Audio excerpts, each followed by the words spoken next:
Hey guys, we are back for our Safety Saturday, and today we are going to talk about the 7 survival signs to keep you from becoming a victim of a violent crime.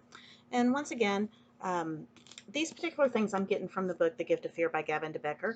I believe it's a must read when we're talking about personal safety. I think it's the best book that was ever written to prevent you becoming a victim of any crime. But like I said, today we're going to talk about the 7 survival signs. 5 of these can be good or bad, and so you just have to analyze what's going on. But 2 of them are always bad, and so it should send off, just signals that there's a problem when they happen.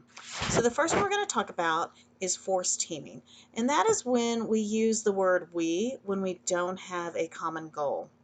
And so if you are carrying your groceries up the stairs and somebody says, "Hey, can I carry the groceries for you? We need to get these upstairs before everything melts." Well, there's no we in that. You need to get the stuff upstairs before your ice cream melts or whatever.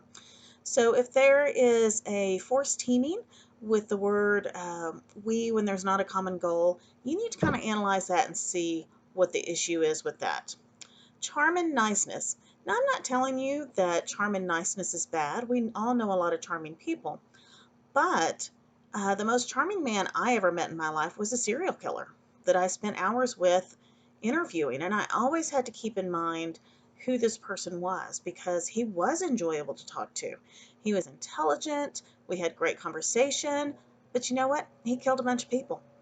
So if somebody is charming and nice, you might want to say, are they charming or nice people, or are they trying to charm me? And if they're trying to charm you, what are they trying to get from you? Too many details is the next one we're going to talk about. And when we're lying, we don't feel like we're believed, so we give too many details.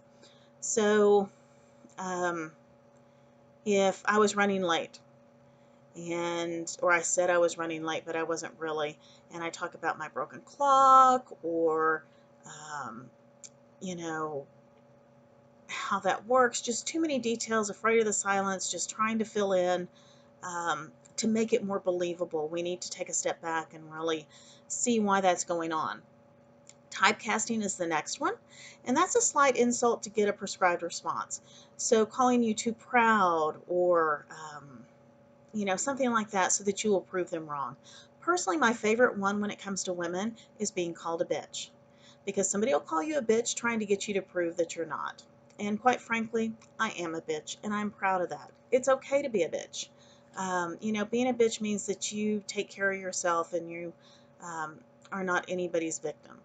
So, particularly in my last line of work, I got called all sorts of names. So if that was all I got called that day, it was pretty darn good.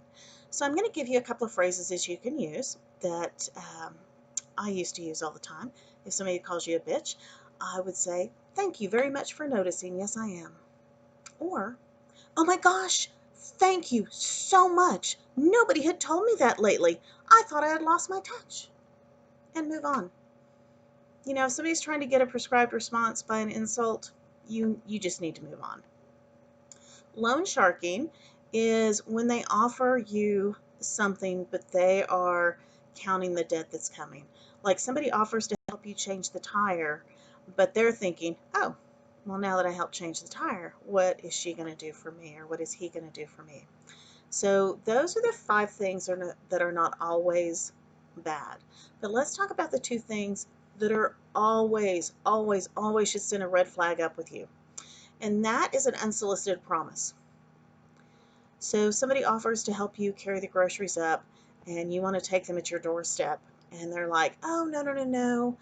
We can leave the door open like old ladies do in the movies. Everything will be fine, I promise." Well, no, promise is not a guarantee. So if it's an unsolicited promise, you need to just have red flags going off like crazy, and you need to just get away as fast as you can. The other thing that is always wrong is discounting the word no. No is a complete sentence. You don't need to say anything else other than no, but once you change that no, they have control over you. So, "Can I help you carry those groceries?"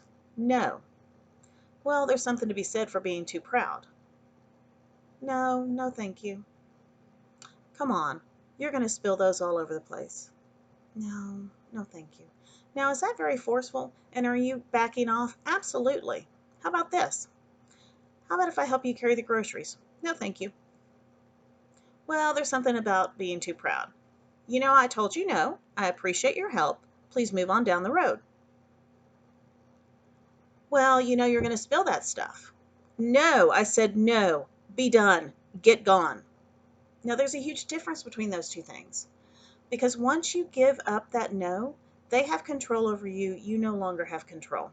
So those are our tips today. I know this video was a little bit longer, but I hope this helps, and I will talk to y'all soon. Bye, guys.